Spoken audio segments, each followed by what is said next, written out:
اپنے علاقے کے کسی آدمی کے ساتھ کہ اس لیے یہ جو ہے مریم نے یہ بات کی ہے۔ تو پھر ان کا یہ کہنا کہ ہم نے مریم کے بیٹے عیسیٰ کو جو اللہ کے رسول تھے سولی پر چڑھا کر قتل کر ڈالا، حالانکہ وہ تو یہ ہے کہ نہ تو انہوں نے قتل کیا اور نہ سولی پر چڑھایا، بلکہ حقیقت حال ان پر مشتبہ ہو گئی، اور جن لوگوں نے ان بارے میں اختلاف کیا تھا تو بلا شبہ وہ بھی شک و شبہ میں پڑے ہوئے ہیں۔ ظن و گمان کے سوا کوئی علم کی بات ان کے پاس نہیں، اور یقیناً یہودیوں نے عیسیٰ علیہ السلام کو قتل نہیں کیا۔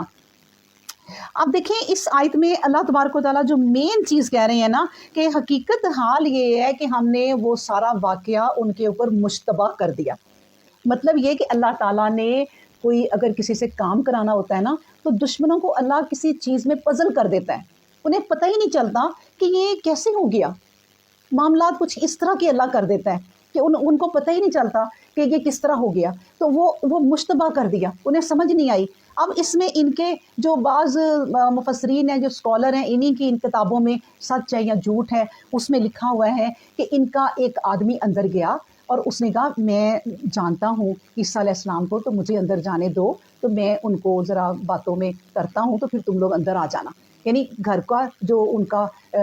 محاصرہ کیا ہوا تھا وہ کوئی 3-4 دن سے کیا ہوا تھا، تو اس لیے اس نے کہا میں اندر جاتا ہوں۔ پھر اللہ نے ان کو اوپر اٹھا لیا، اللہ نے اپنے نبی کو بچانا تھا اس توہین سے، کیونکہ انہوں نے اپنے وقت کے بادشاہ کو جو شکایت لگائی تھی جا کے کہ یہ جو عیسیٰ علیہ السلام ہے یہ لوگوں کو غلط دین کی تعلیم دے رہے ہیں اور ورگلا رہے ہیں اور لوگوں کو کسی اور طرف دین سے ہٹا کے لگا رہے ہیں، تو وہ بادشاہ بھی بت پرست تھا۔ اس نے کہا کہ اس کو پکڑو، اسے فوج کو بھیجا، پکڑو اور اس کے سر پہ کانٹوں کا تاج ڈالو، اس وقت کوئی رواج ہوگا سزا دینے کا، کانٹوں کا اس کے سر پہ تاج بنا کے لگاؤ اور پھر اسے سولی پہ چڑھا رکھو تاکہ لوگ عبرت حاصل کریں۔ تو اللہ پاک کو جب ان کی اس پلاننگ کا پتہ چلا تو انہی کا بندہ اندر گیا اور اللہ نے ان کو اس کی تشبیہ جو ہے وہ عیسیٰ علیہ السلام جیسی کر دی۔ اور ویسے واللہ عالم، کیونکہ ہمیں صرف قرآن میں یہ چیزیں ملتی ہیں کہ انہیں مشتبہ کر دیا، کیا مشتبہ کیا، کس طرح کے حالات کیے، واللہ عالم۔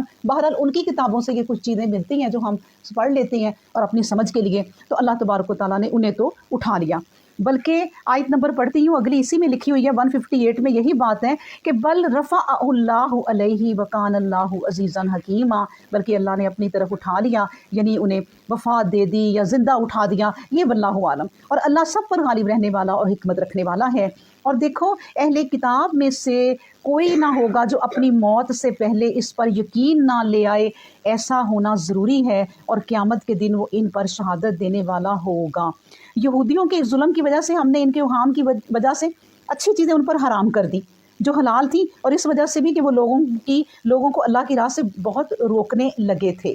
یعنی اللہ نے بھی پھر ان کو سزا دی کہ تم لوگ اللہ کی بنائی ہوئی چیزیں جو حلال ہیں ان کو حرام کرتے ہو، ٹھیک ہے پھر حرام کر لو تاکہ تم نہ کھا پی سکو۔ مطلب یہ ہے کہ دیکھیں جب اللہ بھی، نبی کریم صلی اللہ علیہ وسلم کہتے ہیں کہ اللہ انسان کے گمان کے قریب ہے،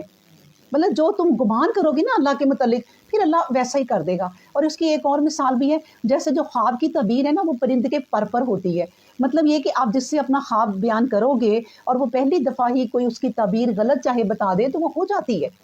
تو اس لیے بات جو ہے وہ سوچ سمجھ کر کرو، اور گمان اللہ تبارک و تعالیٰ سے اچھا رکھو، یعنی موت کے وقت یہ نہ سوچو کہ ہائے میں نے تو بڑے گناہ کیے ہوئے ہیں، میں تو جہنم میں جاؤں گی، میں تو مر کے میرا یہ ہوگا وہ نہیں، وہ میرا اللہ بڑا غفور الرحیم ہے مجھے معاف کر دے گا۔ اللہ سے اچھا گمان رکھو، تو اللہ کہتے ہیں کہ میں اچھے گمان کے قریب ہی ہوتا ہوں۔ تو انہوں نے جو کہا کہ اللہ نے کہا، پھر انہوں نے اس طرح کی باتیں کی کہ اپنے اوپر چیزوں کو حرام کر لیا، پھر اللہ نے بھی ان کے اوہام کو سچا کر دیا کہ ٹھیک ہے تم اپنے اوپر یہ حرام کر لو۔ پھر کہا اور وہ الربا کھانے لگے تھے۔ اب سب سے بڑی بات یہ ہے کہ دیکھیں الربا یعنی سود کھانے لگے تھے، حالانکہ اس سے روکے گئے تھے، اور یہ بات کہ ناجائز طریقہ پر لوگوں کا مال کھانے لگے، اور ان میں جو لوگ منکر ہو گئے ہم نے ان کے لیے دردناک عذاب تیار کر رکھا ہے۔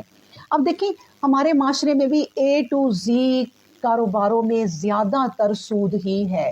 اور اللہ تبارک و تعالیٰ نے سود کے کاروبار پر لعنت کی ہے، اور اس لیے ہمارے مسلمانوں کا یہ حال ہے کہ ہم اللہ کی جو سب سے بڑی جس چیز پہ لعنت ہے نا ہم اس سے پرہیز نہیں کرتے۔ تو یہ ہمارے جو جتنی بھی کمپنی ہیں، بینک ہیں، اللہ تبارک و تعالیٰ انہیں ہدایت دے کہ اپنے آپ کو صحیح کر لیں، ورنہ یہ پورے کا پورا نظام جو ہے نا وہ ہمارا بدل چکا ہے۔ پھر کہا گیا ہے کہ اللہ کے نر راسخون، لیکن اے پیغمبر اسلام ان میں سے جو لوگ علم کے پکے ہیں وہ اور مسلمان اس کتاب پر بھی ایمان رکھتے ہیں جو تم پر نازل ہوئی ہے، اور ان تمام کتابوں پر بھی جو تم سے پہلے نازل ہو چکی ہیں، وہ نماز قائم کرتے ہیں، زکوٰۃ ادا کرتے ہیں، اور اللہ اور آخرت پر ایمان لاتے ہیں، تو ایسے لوگ ہیں جنہیں ہم عن قریب ان کا اجر عطا کریں گے، ایسا اجر جو بہت بڑا اجر ہوگا۔ سبحان اللہ۔ بس اللہ تبارک و تعالیٰ کو دیکھیں یہ بات پسند ہے کہ اے نبی وہ لوگ جو دیکھیں ان کتابوں پر بھی ایمان لاتے ہیں، یعنی ہاں اللہ تبارک و تعالیٰ نے اتاری ہے نا وہ کتابیں، تو ایمان لاتے ہیں، اور اس طرح ایمان لاتے ہیں جس طرح میں نے کہا ہے کہ اب وہ کتابیں تو میں نے اتاری ہیں، اس پر ایمان ہے تمہارا، لیکن عمل کس پر کرنے؟ قرآن پر، کیونکہ یہ فائنل اللہ تعالیٰ کی کتاب ہے۔ تو بس پھر ایسے لوگ اللہ تبارک و تعالیٰ کہتے ہیں میری جو باتوں پہ چلتے ہیں میں ان کے لیے بہت بڑا اجر لیے بیٹھا ہوں۔ اے پیغمبر اسلام صلی اللہ علیہ وآلہ وسلم، ہم نے تمہاری طرف اس طرح وہی بھیجی جس طرح نوح علیہ السلام پر اور ان نبیوں پر جو نوح علیہ السلام کے بعد آئے وہی بھیجی، اور جس طرح ابراہیم، اسماعیل، اسحاق، یعقوب پر عیسیٰ، ایوب، یونس، ہارون اور سلیمان علیہ السلام پر بھی وہی بھیجی، اور داؤد علیہ السلام کو زبور عطا فرمائی، اور ان تمام کتابوں کی تعلیم ایک جیسی تھی۔ اب دیکھیں کہ جتنے بھی پیغمبر آئے تقریباً 17 یا 18 پیغمبر ہیں جن کا ذکر قرآن پاک میں ہے، اور جن میں سے یہ ان کو چیدہ چیدہ انہوں نے پیغمبروں کے نام بتائے ہیں، باقیوں کے اللہ تعالیٰ نے نہیں بتائے، اور سب کی تعلیم ایک جیسی تھی۔ یہ نہیں تھا کہ اب جیسے ترقی حاصل کرنے کے لیے دوسری تعلیمیں ہماری بدل جاتی ہیں نا، ہم ساری تعلیم جو ہے وہ باہر کے ملکوں کا ہم لوگ سلیبس بناتے ہیں، اپنی تعلیم کو بدلتے جاتے ہیں اور ترقی کے لیے اس کو بدلتے ہیں، اور ان بدلتی ہوئی تعلیموں پر ہم اتنا غور و فکر کرتے ہیں، لیکن اپنی تعلیم جو صدیوں سے ایک آ رہی ہے، رٹی رٹائی ہے، اس میں کوئی تبدیلی نہیں آئی، بچہ بچہ جانتا ہے کہ لا الہ الا اللہ محمد رسول اللہ، اس کو ہم بچپن سے جانتے ہیں، لیکن اس پر ہم اپنے بچوں کو نہیں لاتے، نہ ہم اس پر عمل کراتے ہیں کہ بھئی لا الہ الا اللہ کہا ہے تو کیا مطلب ہے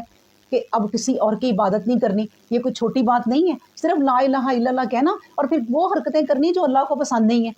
تو کوئی فائدہ نہیں ہے۔ تو یہ تعلیم سارے پیغمبروں کو ایک جیسی دی تھی، اے نبی یہی تعلیم ہے جو آپ کو دی ہے، لیکن یہ ہے کہ وہ انہوں نے مسخ کر دی یا پھر اس میں انہوں نے تحریف کر دی، ان کو بدل دیا۔ لیکن پھر اللہ پاک نے کہا میں ایک آخری نبی بھیجوں گا، جس کی دعا سارے پیغمبروں نے کی، میں ایک آخری کتاب بھی بھیجوں گا۔ یہ بھی ابراہیم علیہ السلام نے دعا کی کہ یا اللہ آپ اسے ایک حکمت دینا، اسے ایک کتاب دینا، وہ پڑھ کر انہیں پاکیزہ کرے، ان کا تزکیہ کرے، یہ سب نے دعا کی۔ تو پھر یہ تعلیم جو ہے پھر اسی کا نچوڑ ہے اور فائنل ہے۔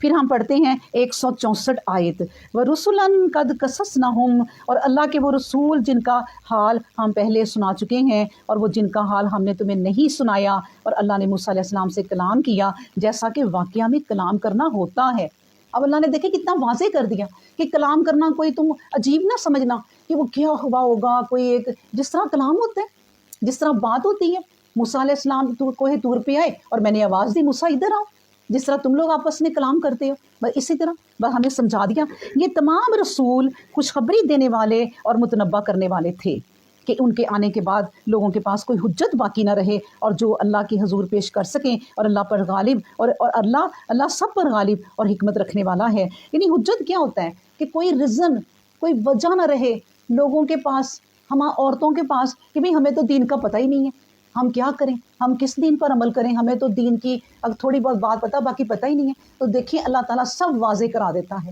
آہستہ آہستہ ساری چیزیں واضح ہو جاتی ہیں، لیکن اور اللہ نے یہ کہا ہے کہ میں کوئی حجت نہیں چھوڑوں گا، میں ایسی کوئی وجہ نہیں چھوڑوں گا کہ کوئی آ کے مجھے یہ کہہ سکے کہ مجھے تو سمجھ ہی نہیں آئی۔ سمجھ ساری آنی ہے مرنے سے پہلے، لیکن عمل کسی کسی کو نصیب ہونا ہے۔ پھر اللہ تبارک و تعالیٰ نے کہا کہ اللہ نے جو کچھ تم پر نازل کیا ہے وہ اسے نازل کر کے تمہاری سچائی کی گواہی دیتا ہے کہ اس نے اپنے علم کے ساتھ نازل کیا ہے، اور فرشتے بھی گواہی دیتے ہیں، اور اللہ کی گواہی بس کرتی ہے، یعنی کافی ہے۔ کفا باللہ شہیدہ، جو لوگ منکر ہوئے اور اللہ کی راہ سے لوگوں کو روکا تو بلا شبہ وہ بھٹک گئے، اور ایسے بھٹکے کہ دور دراز راہوں میں گم ہو گئے۔ اللہ اکبر۔ اب دیکھیں نا، ایک راہ ہے یہاں سے لاہور سے جو ہے وہ موٹر وے بنا دی ہے ہماری سہولت کے لیے، سیدھی جاتی ہے جہاں بھی ہم نے جانا ہے، لیکن اگر آپ خود ہی شرارتیں کریں اپنے ساتھ کہ چلو جی ہم ذرا ادھر نیچے اتر جاتے ہیں کیا ہے، تو پھر آپ بھٹکتے بھٹکتے بھٹکتے آپ کا پیٹرول بھی ختم ہو جائے گا، گاڑی بھی خراب ہو جائے گی، لوگوں کو پوچھیں گے، خوار ہوں گے،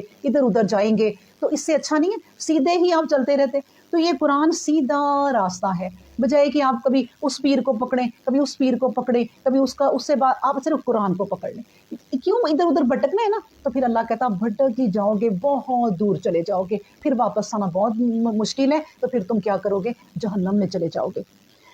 168 آیت ہے، ان الذین کفروا وظلموا، بلا شبہ جن لوگوں نے کفر کیا اور ظلم بھی، تو اللہ انہیں کبھی بخشنے والا نہیں، نہ انہیں کوئی راہ دکھائے گا۔ اب ظلم کیا ہوتا ہے، یعنی اگر شرک کیا، یہ بات ظلم جب بھی آئے اپنے ذہنوں میں رکھیں کہ اللہ کی ذات کے ساتھ کسی نے کوئی شرک کر دیا ہے، تو اللہ کہتا بس میں اسے بخشنے والا نہیں ہوں، بجز یعنی کہ صرف جہنم کی راہ کے جہاں وہ ہمیشہ رہیں گے، اور اللہ کے لیے ایسا کرنا بالکل آسان ہے، کوئی نہیں جو اس کے قانون میں رکاوٹ ڈال سکے۔ یا ایھا الناس، پوری دنیا سے اللہ مخاطب ہے، جب آ جائے یا ایھا الناس یعنی اے انسانوں، یعنی پوری دنیا کے انسانوں، اے افراد نسل انسانی، بلا شبہ رسول تمہارے پروردگار کی طرف سے تمہارے پاس سچائی کے ساتھ آ گیا ہے، پس ایمان لاؤ کہ تمہارے لیے اس میں بہتری ہے، اور دیکھو اگر تم کفر کرو گے تو آسمان و زمین میں جو کچھ ہے سب اللہ ہی کے لیے ہے، اور اللہ جاننے والا اور حکمت رکھنے والا ہے۔ اے اہل کتاب، اپنے دین میں غلو نہ کرو، اور اللہ کے بارے میں حق کے سوا اور کچھ نہ کہو۔ مریم کا بیٹا عیسیٰ مسیح اس کے سوا کچھ نہیں کہ اللہ کا رسول ہے اور اللہ کے کلمہ بشارت کا ظہور ہے جو مریم پر القا کیا گیا تھا، نیز ایک روح اللہ کی جانب سے بھیجی گئی۔ پر چاہیے کہ اللہ پر اور اس کے رسولوں پر ایمان لاؤ، اور یہ بات نہ کہو کہ اللہ تین ہے، ایسی بات کہنے سے باز آ جاؤ کہ تمہارے لیے بہتری ہے۔ حقیقت اس کے سوا کچھ نہیں کہ اللہ ہی اکیلا معبود ہے، وہ اس سے پاک ہے، واحد سبحانہ ہو، وہ اس سے پاک ہے کہ اس کے لیے کوئی بیٹا ہو۔ آسمان و زمین میں جو کچھ ہے سب کس کے لیے، کارسازی کے لیے اللہ کارساز ہونا بس کرتا ہے۔ وکفیٰ باللہ وکیلا، یعنی وہی کافی ہے۔ اب دیکھیں اللہ تبارک و تعالیٰ اتنی دفعہ انہیں مخاطب کر رہے ہیں یہودیوں کو، لیکن یہ آیتیں ہمارے لیے بھی ہیں۔ وہ جن کو مخاطب اللہ کرتے تھے وہ لوگ بھی دنیا سے چل گئے، ان کے لوگ بھی باقی ہیں، یہودی بھی عیسائی بھی ابھی باقی ہیں۔ ہم سب سے یہ خطاب ہے کہ دین میں غلو نہ کرو، دین کے اندر ملاوٹ نہ کرو،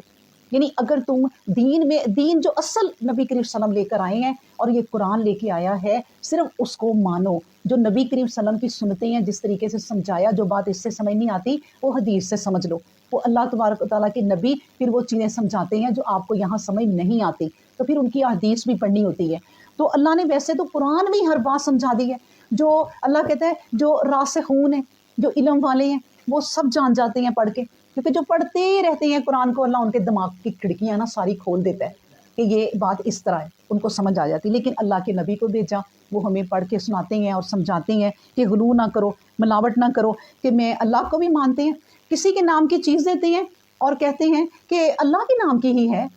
کوئی بات نہیں، اللہ نے بنایا سب کچھ، تو بھئی بہنوں پھر وہ چیز آپ کسی بھی دن دے دو، جب مرضی دے دو۔ پھر ایک دن کیوں مقرر کیا ہوا ہے کہ اس دن ہی ہم نے کرنا ہے؟ 11ویں کو لوگ دودھ سارے کیوں نہیں لوگوں کو دیتے؟ وہ کس کے نام سے کرتے ہیں؟ وہ اگر انہوں نے دودھ کہیں دینا ہی ہے غریبوں کو، مسکینوں کو، وہ 12 کو بھی دے دیں، 13 کو بھی دے دیں، جس وقت مرضی دے دیں، جب مرضی دے دیں۔ اللہ کی راہ میں دینے کے لیے کوئی دن وقت مقرر نہیں ہے، اور یہی شرک ہوتا ہے کہ جب آپ کوئی چیز مقرر کر لیں۔ پھر اللہ تبارک و تعالیٰ کہتے ہیں کہ اللہ کو تین بھی نہ کہو۔ اب تین کیا ہیں؟ یعنی مریم اور عیسیٰ علیہ السلام، یعنی کہ ان کو، اور تیسرا اللہ، دو اللہ یہ ہیں۔ مریم کو بنایا، اور یعنی کسی نے مریم کو اتنا آگے کر دیا کہ اس کو اللہ ہی بنا دیا، اور ان کے بیٹے کو بھی، اور دوسری قوم نے اتنا پیچھے کر دیا کہ ان پر تہمت لگا دی، ان پہ زنا کی تہمت لگا دی۔ حالانکہ میں آپ کو بتاؤں، دیکھیں عام میاں بیوی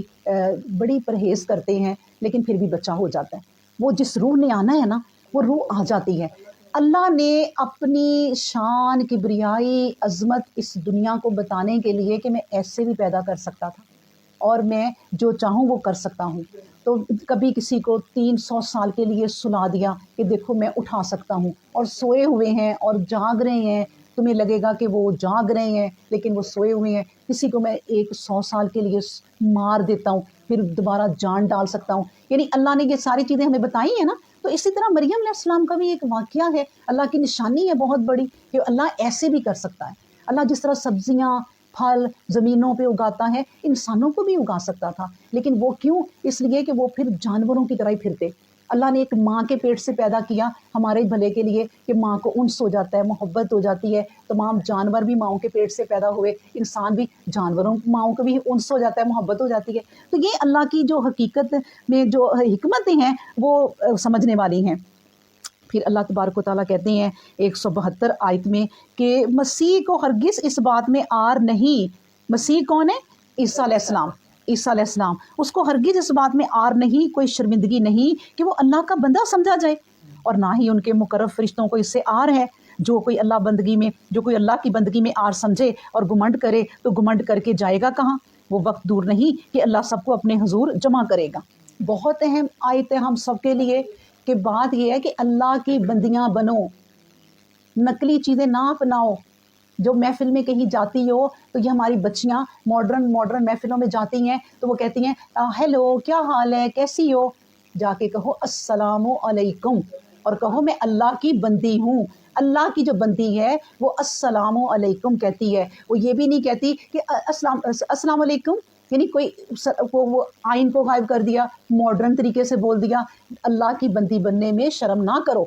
کیونکہ تم چاہے امریکہ میں ہو، چاہے تم لندن میں ہو، چاہے کہیں بھی ہو، آسٹریلیا میں ہو، وہاں جو ہماری بہنیں رہتی ہیں وہ برقع پہننے میں آر محسوس نہ کریں، کیونکہ وہ اللہ کی بندیاں ہیں. اللہ کی بندی بننے میں فخر کرو کہ مجھے اللہ نے بنایا اور میں ایسی ہوں. اللہ کی جو شریعت ہے اس کو آگے پہنچاؤ، آگے کرو کہ اللہ کی شریعت ہی سب سے اچھی ہے، اس میں کوئی شرمندہ نہ ہو. لوگ سبحان اللہ الحمدللہ کہتے ہوئے، یعنی جب کوئی بات ہوتی ہے، کوئی اللہ کی بڑی نشانی کوئی دیکھتی ہے نا تو کوئی محفل ایسے واو کتنا خوبصورت ہے، واو، تو واو کہنے کے بجائے آپ کہہ دیں سبحان اللہ، اللہ کی بندی بنے، اس میں کوئی آر نہیں ہے. اور پھر بعد میں چلیں واو بھی کہہ دیں، واو کیا بات ہے، چلو ان کو دکھا دیں ہمیں انگلش بھی آتی ہے. تو بات یہ ہے کہ اللہ کی بندی بنے آپ. تو اسی طرح وہ مسیح کہتے ہیں کہ مجھے تم نے کیا اللہ کا بیٹا بنایا ہے، یعنی مجھے تم نے کیا اللہ کا بیٹا بنایا ہے، میں اللہ کا بیٹا بننے میں فخر محسوس کروں. واہ واہ مجھے کتنا درجہ دے دیا میری قوم نے. نہیں بھائیو، میں اللہ کا بندہ ہوں، تمہاری طرح ہوں، کھاتا پیتا ہوں، اسی طرح رہتا ہوں، تو میں اللہ کا بندہ بننے میں فخر محسوس کرتا ہوں. کوئی آر نہیں ہے. اللہ نے کہا میرے بندے کو اس بات پہ نہ اسے میرا بیٹا بناؤ، ٹھیک ہے نا. پھر اس کے بعد ہے فَأَمَّا الَّذِينَ آمَنُوا، اے پیغمبر اسلام اس دن ایسا ہوگا کہ جو لوگ ایمان لائے اور نیک عمل کیے ہیں تو ان کی نیکیوں کا پورا پورا بدلہ انہیں دے گا اور اپنے فضل سے اس میں زیادتی بھی فرمائے گا. لیکن جن لوگوں نے بندگی کو ننگو آر سمجھا، بندگی کو ننگو آر سمجھا، یعنی اللہ کی بندگی کرنے میں شرمندگی محسوس کرتے ہیں. کہیں محفل ہونا تو وہاں نماز کا ٹائم ہو جائے، نہیں اب سارے لوگ ادھر لگے ہوئے ہیں تو کتنا برا لگتا ہے کہ میں نماز پڑھوں. تو میں یہ ایسے چلو نماز خود نہیں پڑھنی، اور پھر بہانے کیا ہے کہ مطلب کہ لوگ کہیں گے دکھاوا کر رہی ہے. چلو میں بھئی نماز کا ٹائم ہو، آپ کسی کونے خدرے میں چلے جاؤ اس میں، کیونکہ جن لوگوں نے بندگی کو ننگو آر سمجھا، یعنی اللہ کی بندگی کرنے لگے ہو، اس کو تم لوگوں کے سامنے کیوں اس طرح آر بلکہ فخر سے پڑھو تاکہ لوگوں کو پتہ چلے کہ یہ مسلمان عورت ہے. اور گمنڈ کیا تو انہیں پاداش جرم میں ایسا عذاب دے گا جو دردناک عذاب ہوگا. اور اس دن اللہ کے سوا نہ تو کوئی رفیق ملے گا نہ مددگار کہ ان کی مدد کر سکے. اب دیکھیں ہم نا اپنے بچوں کو اکثر کہتے ہیں نہیں اللہ تو بڑا غفور الرحیم ہے، اللہ تعالیٰ بخش دے گا. نہیں، اس طرح بھی ہم کہا کریں کہ اللہ کی سزا بھی بیٹے بہت زیادہ ہے. وہ جھوٹ بولیں گے تو یہ ہو جائے گا، وہ ہو جائے گا. یہ عذاب جو اللہ بار بار ہمیں کہہ رہا ہے کہ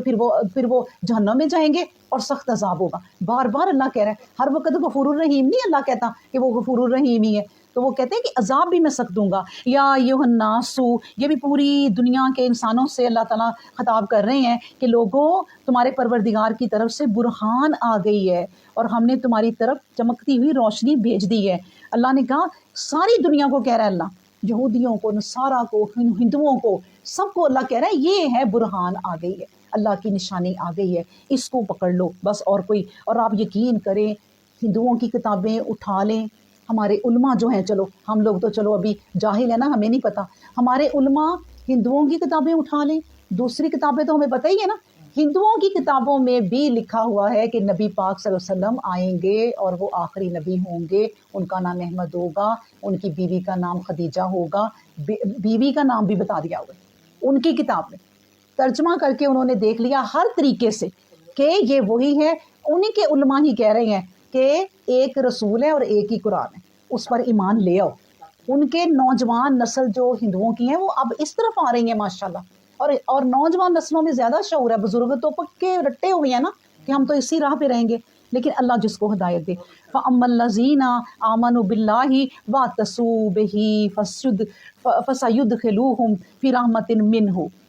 اللہ کہتے ہیں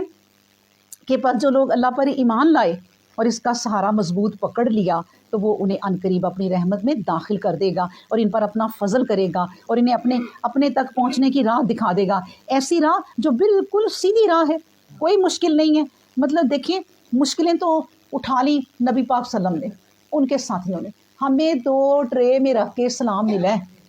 مشکل سے مشکل بھی جو شریعت ہے نا بڑی خوبصورت طریقے سے مل گئی ہے۔ ہم نے کیا کرنا ہے، گھر میں اپنے بیڈ پہ اپنے گھروں میں سکون سے رہتے ہوئے اسلام کے مطابق چلنا ہے۔ کوئی ہم پہ تلوار نہیں ہے، کوئی ہم پہ ظلم نہیں ہو رہا، کوئی ہم پہ حملے نہیں کر رہے، ہماری اپنی سستی اور شیطان ہمارا نفس، بس ہمیں کس سے جنگ کرنی ہے؟ نفس سے، اور کسی سے بھی نہیں کرنی، اپنے آپ سے جنگ کرنی ہے۔ پھر اللہ تبارک و تعالیٰ فرما رہے ہیں اس جو سورہ نساء ہے اس کی آخری آیت ہے، اور یہ جو آخری آیت ہے اس میں نبی کریم صلی اللہ علیہ وسلم کے بھی آخری ہی دن تھے ان کی زندگی کے نبی پاک صلی اللہ علیہ وسلم کے، تو فرمایا گیا ہے کہ لوگ تم سے فتویٰ پوچھتے ہیں کہ کلالہ کے متعلق کہہ دو کہ اللہ تمہیں کلالہ کے بارے میں حکم دیتا ہے کہ اگر کوئی ایسا مرد مر جائے، اسی میں اس کی وضاحت ہے، سن لیں، ٹھیک ہے، پہلے بھی ہم اس پہ کر چکے ہیں۔ اگر کوئی ایسا مرد مر جائے جس کے اولاد نہ ہو اور اس کی حقیقی بہن ہو تو جو کچھ مرنے والا چھوڑ مرا ہے اس کا آدھا حصہ حقیقی بہن کو ملے گا، اور بہن مر جائے اور اس کے اولاد نہ ہو تو اس کا وارث وہ حقیقی بائی ہی ہوگا۔ پھر اگر دو بہنیں ہوں تو انہیں ترکہ میں سے 2/3 ملے گا، اور اگر بھائی بہن کچھ مرد کچھ عورتیں ہوں تو پھر مرد کے لیے 2 عورتوں کے برابر حصہ ہوگا۔ اللہ تمہارے لیے اپنے احکام واضح کر دیتا ہے تاکہ گمراہ نہ ہو، اور اللہ تمام باتوں کا علم رکھنے والا ہے۔ اللہ اکبر۔ اعوذ باللہ من الشیطان الرجیم، بسم اللہ الرحمن الرحیم، یا ایھا الذین آمنوا اوفوا بالعقود، اے مسلمانوں اپنے معاہدے پورے کرو، تمہارے لیے معاشی جانور حلال کر دیے گئے ہیں مگر ہاں وہ جن کی نسبت حکم سنایا جائے گا، لیکن جب حالت احرام میں ہو تو شکار کرنا حلال نہیں ہے، بلا شبہ اللہ جیسا کچھ چاہتا ہے حکم دیتا ہے۔ اللہ اکبر۔ یعنی ہم نے پڑھا تھا نا کہ جو جھوٹا ہوتا ہے نا منافق، وہ اس کی ایک خاصیت یہ بھی ہے کہ وہ اپنا وعدہ پورا نہیں کرتا، یعنی جو وعدہ کرتا ہے تو پھر وہ پورا ہی نہیں کرتا۔ اللہ نے کہا کہ ایماندار وہ ہیں، اللہ کے قریب وہ ہیں جو اپنے وعدے پورے کریں، اور اب سب سے بڑا وعدہ کس سے ہے ہمارا؟ اللہ تبارک و تعالیٰ سے، جو محشر جب اللہ نے پیدا کیا تو سب سے ایک گراؤنڈ میں کھڑا کر کے وعدہ لیا تھا کہ تمہارا رب کون ہے، تو انہوں نے کہا تھا آپ ہیں ہمارے رب اور ہم صرف آپ کی ہی بندگی کریں گے، اور اس کے بعد پھر یہ دنیا میں ہم آتے جا رہے ہیں باری باری اور وعدہ ہمارا وہی ہے، لیکن اسی وعدے کو ہر کوئی اس قرآن سے دوبارہ یاد کر رہا ہے اور قیامت تک لوگ اس کو پڑھتے رہیں گے انشاءاللہ تعالیٰ۔ پھر اللہ کہتے ہیں یا ایھا الذین آمنوا، کہ اے مسلمانوں، اب یہ مسلمانوں سے خطاب ہے جب آمنو ہو جائے تو، کہ اور مسلمان پھر کون ہوتے ہیں؟ جو بھی نصارہ اٹھے، ہندو اٹھے، جو بھی ایمان لے آئے ہیں، اب وہ اس حکم میں سارے داخل ہے، ٹھیک ہے نا، جو ایمان لے آتے ہیں۔ یا ایھا الذین آمنوا لا تحلوا شعائر اللہ، اے مسلمانوں اللہ کے شعائر کی بے حرمتی نہ کرو، یعنی اللہ کی نشانیوں کی اور ان مہینوں کی بے حرمتی، اور ان بے حرمتی کرو جو حرمتی کے مہینے ہیں، جو حرمت کے مہینے ہیں ان کی بھی بے حرمتی نہ کرو، اور نہ قربانی کی، نہ ان جانوروں کی جن کی گردنوں میں پٹے ڈال دیے ہیں، نیز ان لوگوں کی بھی بے حرمتی نہ کرو جو بیت حرام کا قصد کرتے ہیں اور اپنے پروردگار کا فضل اور اس کی خوشنودی ڈھونڈتے ہیں، اور جب تم احرام کی حالت سے باہر آ جاؤ